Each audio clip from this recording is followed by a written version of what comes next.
Great. Thank you so much for the introduction, Andrew. Again, I'm going to be speaking on the best practices for implementation of computer-based testing in a nursing education environment. If you're here today, you're likely going to be involved in that process or have already started that process, and my goal is to share our experience with the process, which actually was implemented this fall, so just this week. And so I hope that this is valuable information, wherever you are in the process. So a little history about my experience with ExamSoft. I actually work specifically for the nurse midwifery and pediatric nurse practitioner department. I'm their program associate, basically their support staff, and I've been heavily involved in the implementation of computer-based testing here at Oregon Health and Science University because of my expertise in ExamSoft, which started with the midwifery program. So I'm really glad to be able to share this information with everyone. Okay, so the topics that I plan on covering in this section is first, you want to determine the school's vision of CBT usage. For the purposes of this presentation, I'm talking about ExamSoft in particular. Identifying key stakeholders within your school, creating a timeline for implementation, ways to effectively execute CBT implementation, and things to consider. So why computer-based testing? So the first thing that comes up is analytics. Analytics for exam questions are much more sophisticated using CBT. The ease of modifications when grading. So there's a lot of really nice functionalities with computer-based testings that allow you to actually recreate a question or maybe create a question based on another. Adaptability for distance education. So there's a lot of distance education programs now, and this was one way for our students, even in the rural areas, to be able to take part in the exams without having to be on site.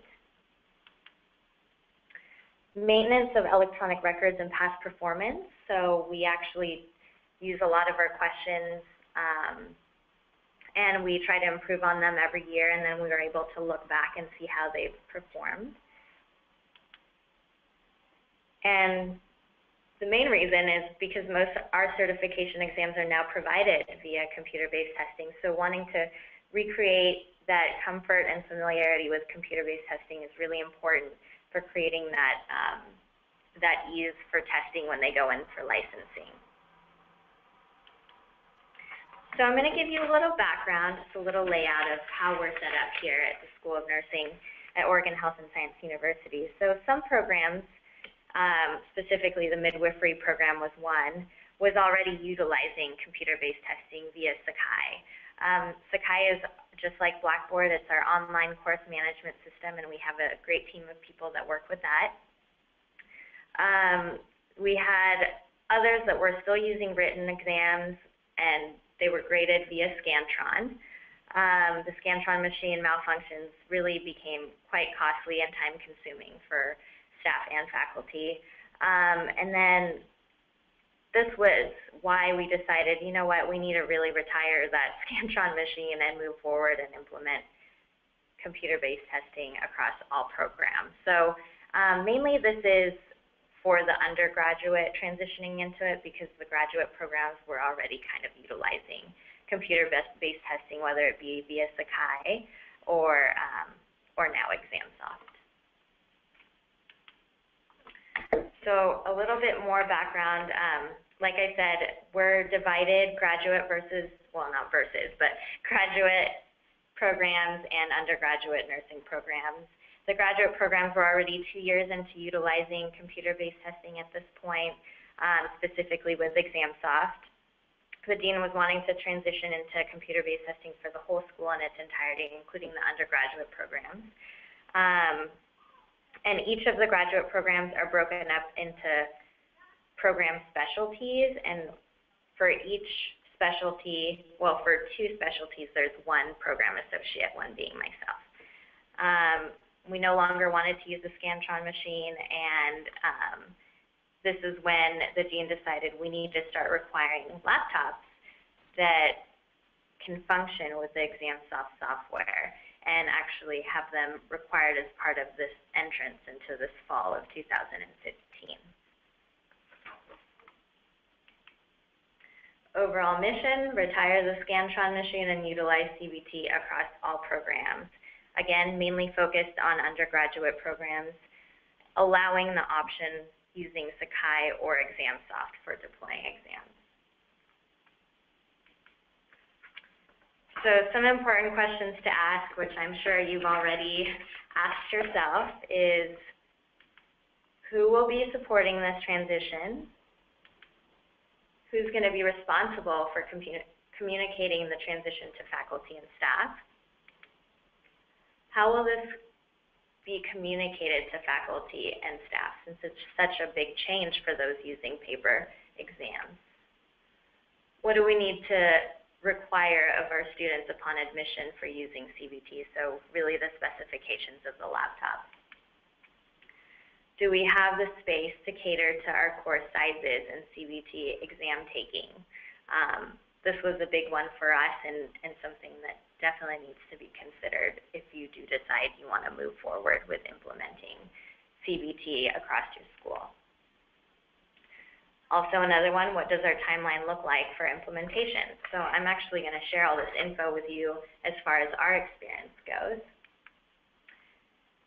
So we've built a team as shown below as far as our key stakeholders. There's the undergraduate program director who is on board for switching over to CBT for her programs, associate dean for student affairs, computer analyst, and 2 academic associates, one being myself, who have already been doing and using ExamSoft for our specific graduate programs. So identifying a timeline. We have our computer policy in place as of fall 2015, so this week, for all incoming students. Official implementation start as of summer 2015.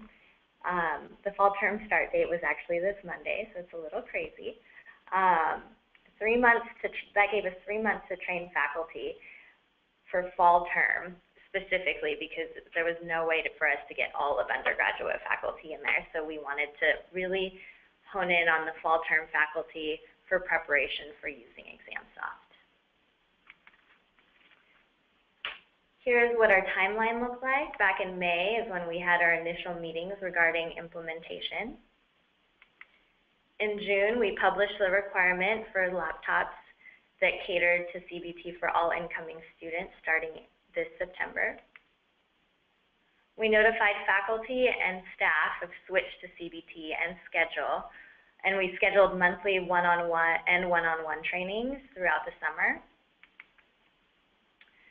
In August, we developed a step-by-step guideline of creating and administering CBT for faculty and staff. In September, we met again for implementation recap and follow-up on faculty trainings. And in October, which takes us into midterms, CBT for all fall term exams now implemented. So this fall will be our first time having all exams be computer-based. This is a lot for one slide, but you know, this is when I mentioned that we created a structure and process. This is the structure we came up with. I just wanted to share this just as a visual, really, and kind of a guideline, something that you can think about for your school and what roles would apply to this implementation.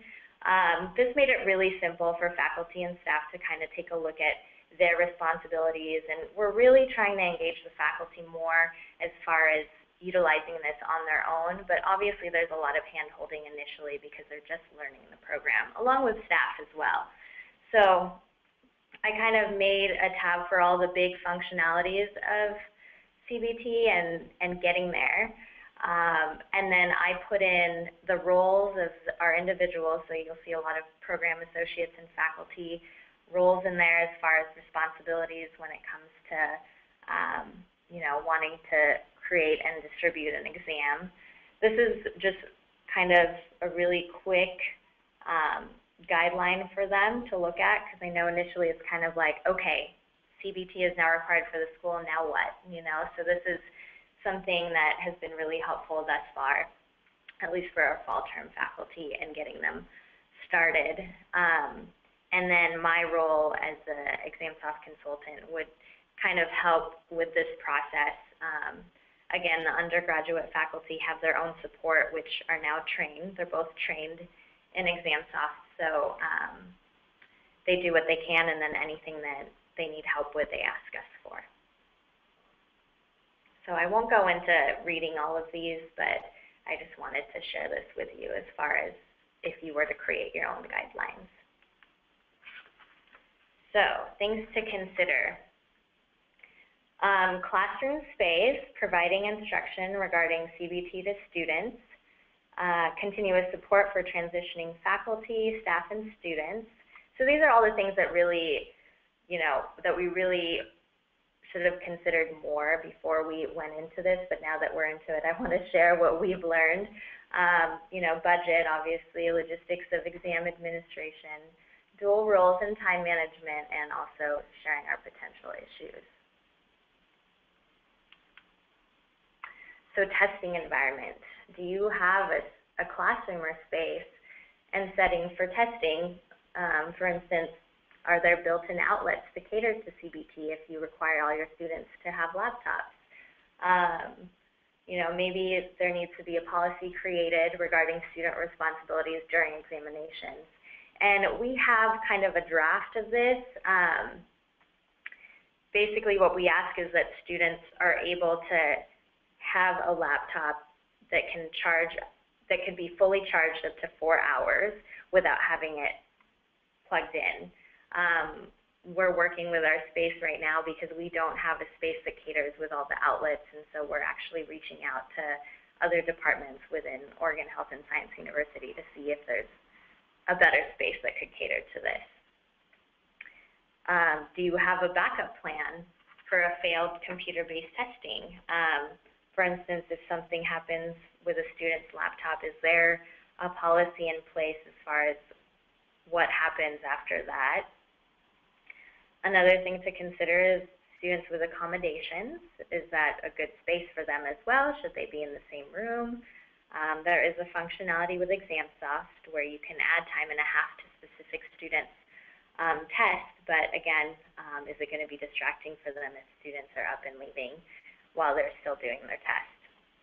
Another thing to consider is security. So depending on the setting of your space, are they sitting behind each other? Is it something where their screens can be seen by the person behind them? If so, you know, there is potential to also shuffle your questions. So there's a way to do that within ExamSoft as well. So then students are not going with the same question sequence. Okay, so creating instruction regarding CBT to students. So what is the best way to do this? For us, we decided we would provide this information centrally for all students. We actually use Sakai, our online course management system, for publishing instruction on ExamSoft usage. We created a training module in our Sakai site dashboard that can be activated for faculty specifically using ExamSoft. If they decide they're just going to use Sakai, that's totally fine, so we would not activate that ExamSoft button because there are extra steps for ExamSoft versus Sakai. In this module, we're requiring a practice test and give students information as to how to access this practice test. And so we ask that they do this at least 7 days prior to their first exam using ExamSoft. The reason being is because we want to make sure that they're good to go for their exams, but also it's security for them and us to know that, you know, everything is going to be fine on test day. You were able to do it that one time, and that should be proof enough that it'll be okay for test day.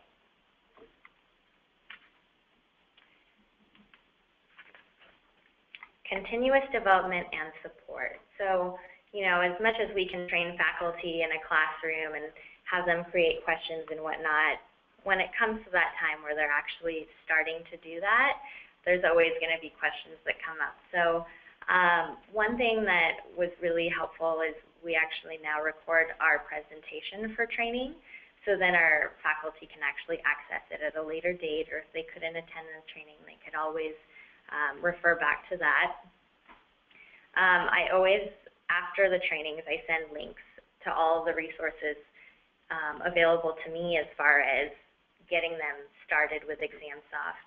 And then I also have one-on-one training sessions on an as-needed basis. You know, they'll just contact either another program associate or myself that's trained in ExamSoft, and we can meet with them while they're actually going in and creating their exam.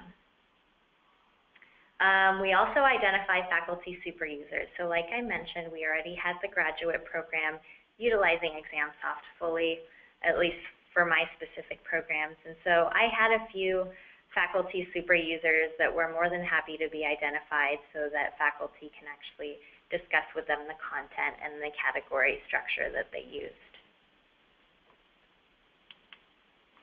Budget. So I can't really speak to the budget as much because I was not directly involved in this process, but it's definitely something to consider. I mean, CBT is not cheap, and then getting the support for it is also something to consider.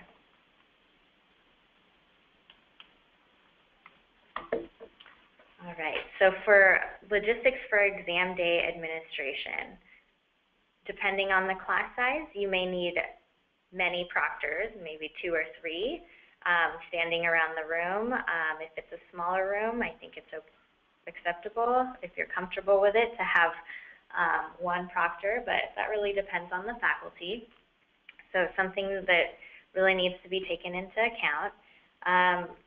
Also, before the actual midterm, it's always good to make sure that the students have successfully taken their practice test.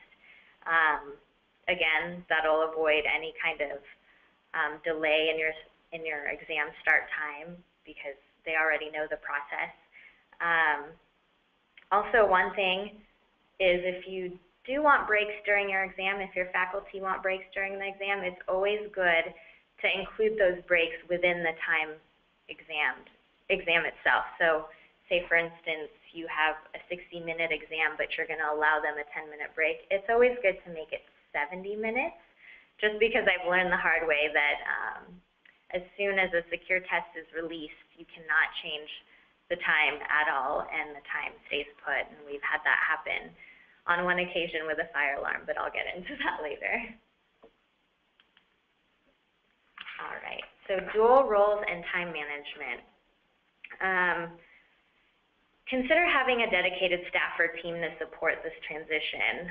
It's definitely difficult, I could say firsthand, with dual roles. The other associate and I already have full-time roles, and we added the duty of ExamSoft consulting mainly because we were the experts in it. But I really am finding out that it is a really big transition, and it should be supported, especially at the very beginning. So if you had the option, definitely would consider having 1 or 2 people just devoted to ExamSoft and implementing this, just to get it going at least. Just because right now having dual roles is really difficult to balance the two. So, you know, we try to create a balanced and collaborative environment for CBT education.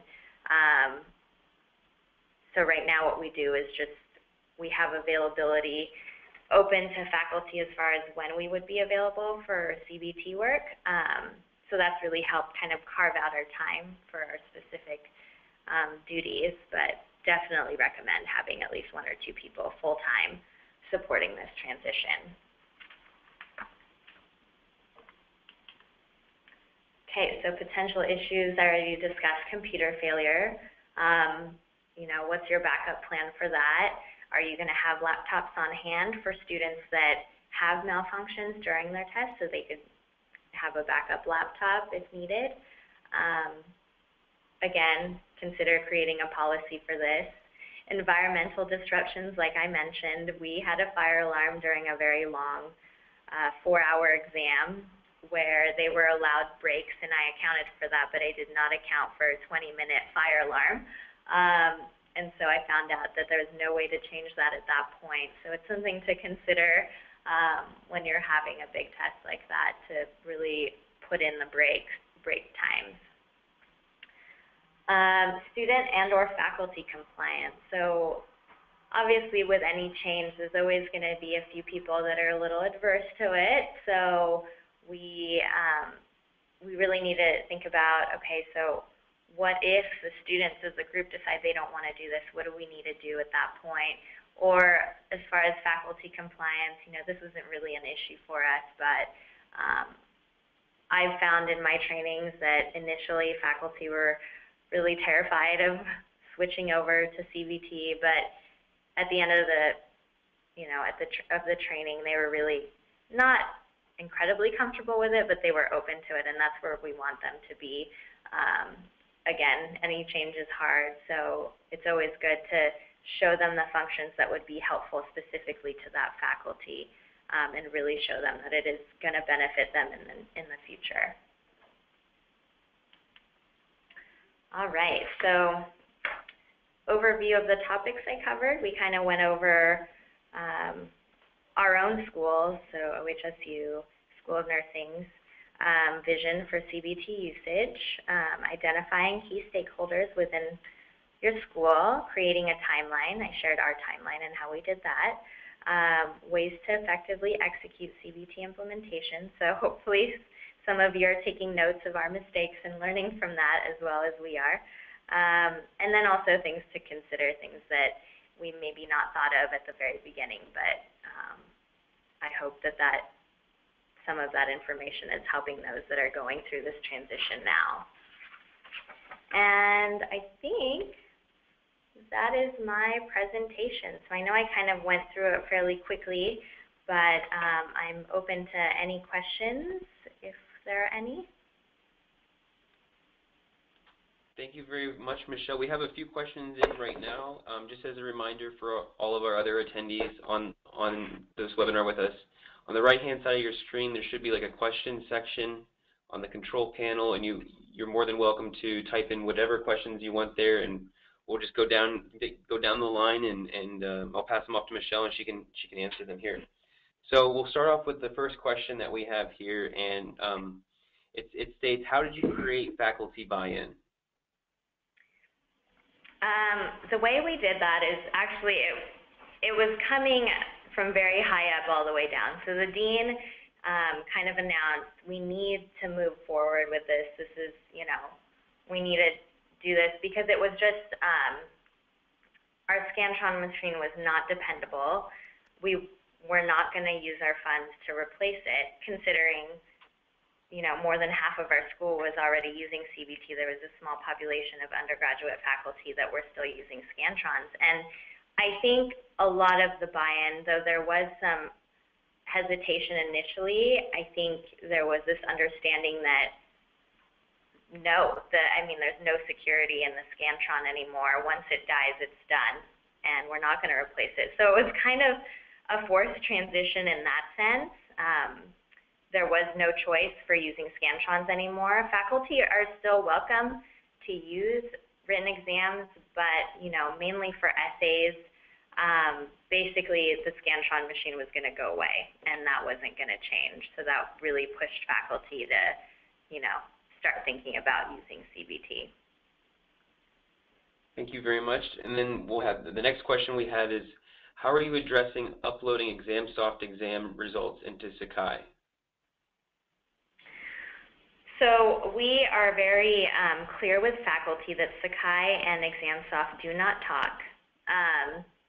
And so once they actually complete the exam via ExamSoft or Sakai, well, I guess for Sakai it would automatically go into the gradebook, but if they're doing it in ExamSoft, we do notify faculty, yeah, this is something that we're still working with. There is actually a way to bulk all the grades and input them into Sakai. It's not an automatic thing. Again, it needs to be done manually, but we're working with our Sakai team to see if there's an easier way to do that. Maybe we can give give them the grades in the format that they need, and they could easily upload it into the Sakai site. So we're trying to work with that a little bit, but we do make it clear that as of now, they're not automatically talking, if that makes sense. Okay, thank you. And then I have two questions here that are kind of similar. I'm going to kind of lump them together. The first one is kind of along the lines of how did you handle the fire alarm situation, and then also how do you include break time when setting up an exam? Sure. So how did we handle the fire alarm situation? I was definitely freaking out a little bit, but after calling ExamSoft and realizing, you know what, there's nothing we could do at this point, we notified the students and just let them know, you know, keep going at your own pace. We realized this took 20 minutes from your exam. And so, you know, fortunately, nothing had to happen in the end because all the students finished right on time. And that was luck on our end, but, you know, looking back, just trying to think about what we could have done if someone went over, you know, we could have given them a paper copy of the exam and done a little hand grading that way, but that was kind of an emergency situation, and that seemed to be our only solution at that point if someone did end up not being able to finish in the time that they were given. And what was the second question? I'm sorry. The second one was hold on, I got to pull it up here real quick. Oh, sure. Oh, how do we include breaks into the exam? Yes. Yeah, so including breaks into the exam, now we actually, some faculty really like this. We'll just, if they're allowed 2 10-minute breaks during a long exam, we'll actually add 20 minutes to the time. And then the faculty will actually say, okay, here's our first break. Go ahead and stretch your legs for 10 minutes, come back. You know, so they kind of have set breaks that way to ensure that everyone gets their break. And, you know, sometimes faculty just want to add the 20 minutes to allow them a break, but they don't mandate it as far as telling everyone, okay, it's break time. They just kind of let them go at their own pace, and if they need to take breaks or don't need breaks, then that's up to the student. Awesome, perfect. We kind of have another set of questions that I think can go together, but some people are having difficulty getting their faculty to buy in. Do you have any ideas of like how to increase faculty buy-in? Yeah, so I actually I did a webinar last week, and I discussed my training, like my process for training faculty, and I felt that a lot of buy-in came in at that point. So they were really not even wanting to be at the training, some of them, but they ended up going, and you know, I kind of, the way that I presented it, I was like, you know, these are the tools we have. We have Sakai, we have ExamSoft, and so I gave them that option. They had an option between 2 different kinds of CBT. And then I also showed them how it's helped the midwifery program as far as our comprehensive exam. After the 2 years, our students do a comprehensive exam, and we run a lot of really sophisticated analytics on it. And I think a lot of the buy-in came in there because faculty were thinking, wow, I could do these with my questions. And, you know, the nice thing is there's that track record of your questions, so you're able to own a library of questions that are, you know, categorized if you're really wanting to do that, and you really get great feedback. I mean, that's great for looking back historically at exams. It's really good to see the improvement of your students as they go through, or just to see how a question is performing. So that's how I got a lot of the buy-in, honestly. I just kind of showed them, okay, so what is it about CBT that is kind of making you anxious? And, you know, a lot of it is technology, and that just, you know, just creating that comfort and allowing them to do it on their own and feel empowered instead of intimidated. My training sessions were really based on faculty questions about the program, and then addressing those individual questions and needs was really helpful to them. And we kept our class sizes small just so we were able to, you know, really get feedback from faculty and address any concerns that they had. Awesome, thank you. We have another question here about how many minutes do you allow per question? I'm trying to approximate here, so I'm thinking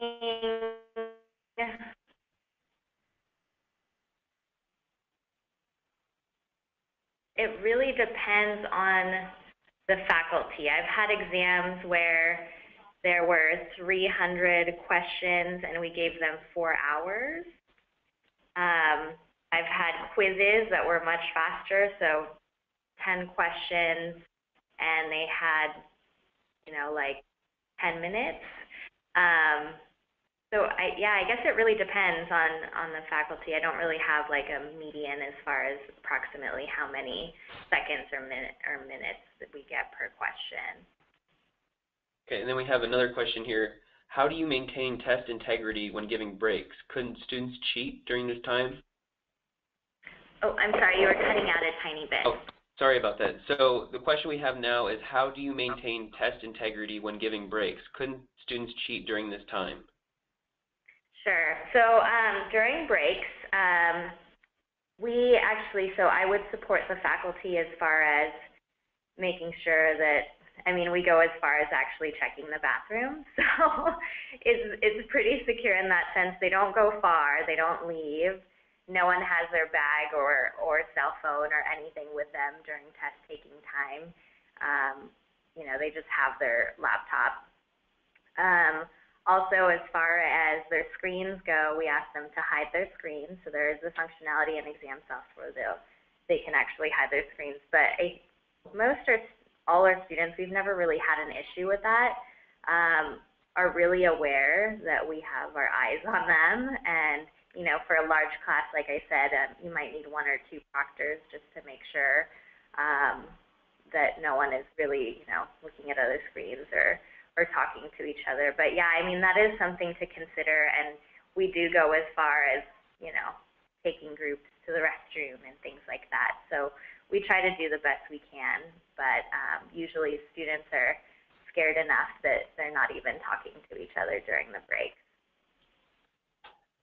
Thank you. We have another question here about, so students sometimes feel that their CBT has caused their scores to go down. Have you seen this or heard of this before? Oh, I'm sorry, Andrea. I'm having a really hard time hearing you. It's like really cutting out quite a bit. Sorry about that. We have a question here that states, students seem to feel that CBT has caused their scores to go down. Have you seen any evidence or heard of any evidence to relate to this?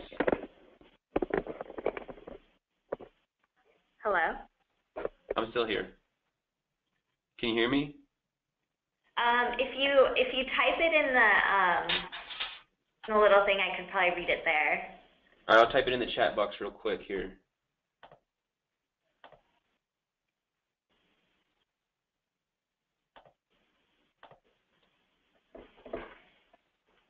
Okay, so I'm just going to read it here.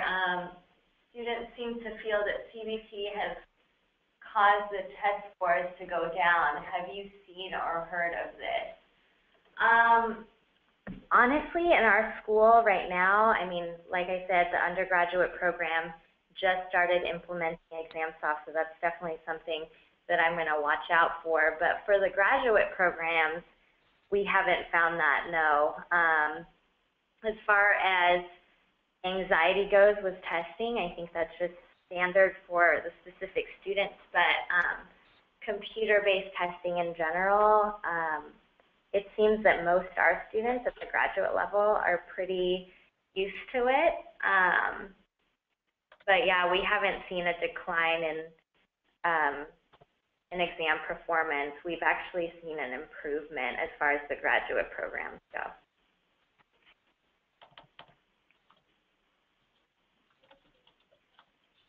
Are you able to hear me now?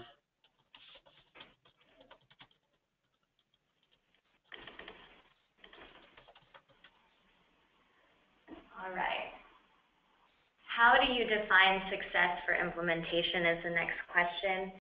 And I define success as getting to the point where everyone is comfortable with it. It's definitely a challenge for those that are adverse to technology, or, you know, like feel that their exams are better off written. And this is, I mean, just to go back, I mean, it's mainly for the faculty that are using multiple choice and are needing the Scantron machine for grading. So if they want to hand grade it, we're not going to force them to use an online program. We're just saying that the Scantron machine is no longer available. So for me right now, you know, so early in the process, at least in the undergraduate department, I would define success in any implementation as getting that buy-in from faculty and actually have them be comfortable. I mean, they might not be super thrilled and excited about it, but the fact that they're going in and really trusting that, hey, this could be better, and understanding the different functionalities of CBT versus having a paper multiple choice exam, I think that alone is a hurdle, and at that point, I think that success is being seen at that point, and then you'll start to see faculty that are really excited about it and actually start categorizing, and then, you know, because they're basically creating their own folder of questions throughout their time here, which is great for them to be able to revisit that and then further improve on it.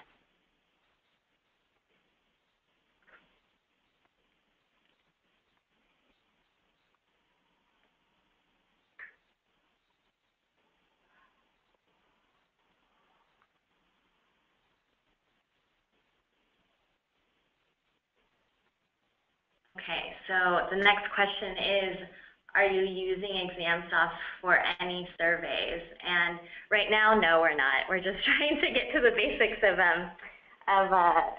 getting our tests and questions in there.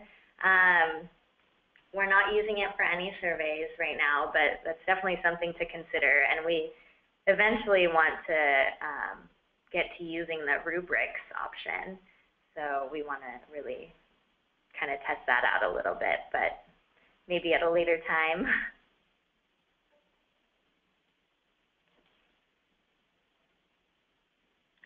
Okay, so what kind of tech support training are you conducting with your faculty? So we actually have, as far as tech support related to CBT, that would be me and another program associate. Also, ExamSoft's really great as far as having, you know, I can't even say how many different resources for helping students. So as soon as we send the students their login, they actually get the help desk number for ExamSoft as well. So we always refer them to that number if they need like desktop support. ExamSoft has been really great as far as supporting us in this transition, and also supporting our students. My students have commented to me, at least on the graduate side, that have experience with ExamSoft, that they call the help desk and they can actually remotely get into their computer and help them figure out what's going on as far as uploading and downloading their exams. So that's like incredibly helpful for us. Another thing is Sakai is a team that operates for the whole school here. And they're a great team of people, and they have a help desk as well. So if it's an exam via Sakai, then they would be the main contact for tech support in that sense.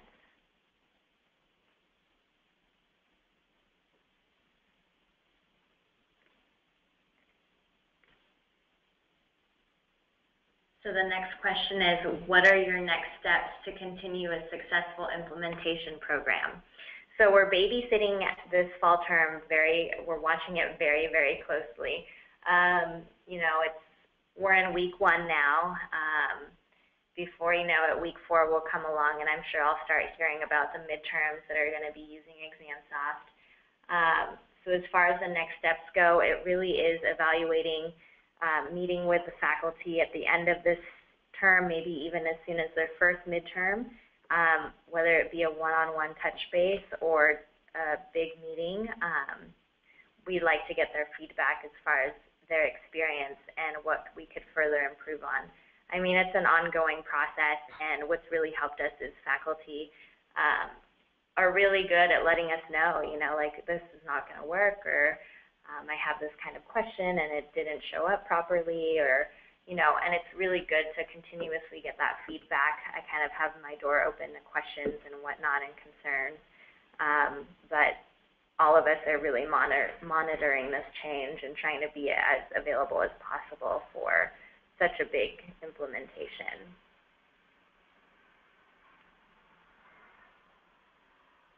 Okay, so the next question is, what were the biggest challenges, and was there anything you would have done differently in your implementation process?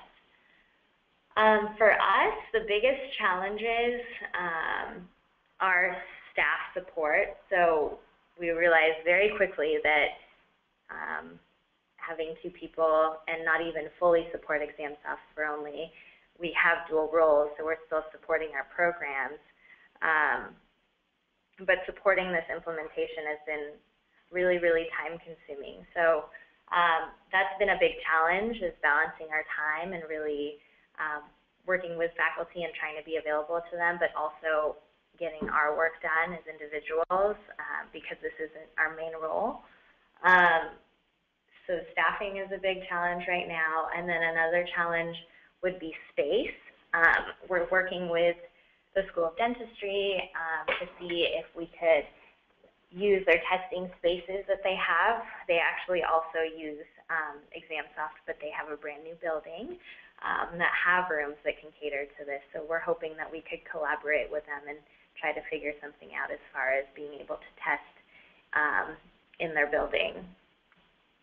And as far as doing things differently, I wish, 3 months was not a lot of time to get this going, but again, it was nice to kind of already have familiarity with CBT within the programs, the graduate programs, so we kind of, in a way, had a way of piloting the program before we actually knew that it was going to be a school-wide thing. So what I would have done differently is really evaluate the time it's going to take to have this implementation follow through all the way. And because, in this kind of time, you're going to need a lot of support, and faculty need a lot of support, especially at the very beginning. So it's something that we're really trying to figure out as far as the best way to do it for winter term.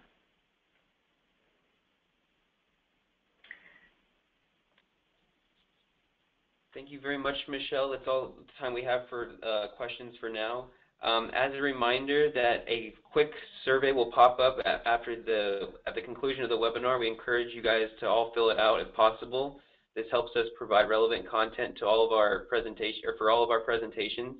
Also, if you're interested in viewing some of our past webinars, or you want to check out some of the other webinars we have, you can visit our website at learn.examsoft.com/resources. And as a reminder, today's webinar was recorded, so all attendees and registrants will receive a follow-up email within the next few days. Please feel free to share these please feel free to share it amongst your peers as you would like. Again, I just want to thank everybody out for coming to our webinar today and taking some time out of your day. And thank you again very much, Michelle, for hosting this webinar.